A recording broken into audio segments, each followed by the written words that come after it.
59 miljun euro. Daqshekk alloka Gvern Laburista fil-Budget 2022 lill-Ministeru għall-Inklużjoni u l-Kwalità tal-Ħajja. 8 miljuni aktar mill-2021. Hekk sostniet il-Ministru għall-Inklużjoni u l-Kwalità tal-Ħajja Giulia Farrugia Portelli waqt konferenza tal-aħbarijiet bit-tema Malta li rridu għal uliedna. Waqt din il-konferenza, il-Ministru Portelli spjegat kif 50 miljun euro mill-allokazzjoni kollha huma dedikati lis-settur tad-diżabilità. B'hekk dan jagħmlu l-aktar budget b'saħħtu li qatt kien hemm f'dan is-settur.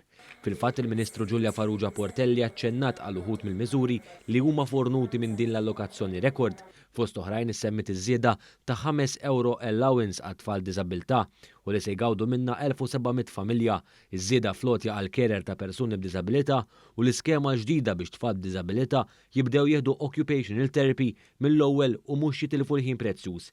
Din l-iskema waħda se tkun qed tiswa 1.5 miljun euro. Intant il-Ministru Farrugia Portelli semmiet inizjattivi oħra bħal dik ta' bini ta' dar ġdida l persuni b'diżabilità fin-naħa ta' fuq ta' Malta, it-tneħħija ta' test tal-mezzi ta' dħul fl-assistenza għal diżabilità severa u l-eżenzjonijiet jew traħis fuq xiri ta' vetturi għal persuni b'diżabilità biex tibqa' tiġi inċentivata ħajja indipendenti.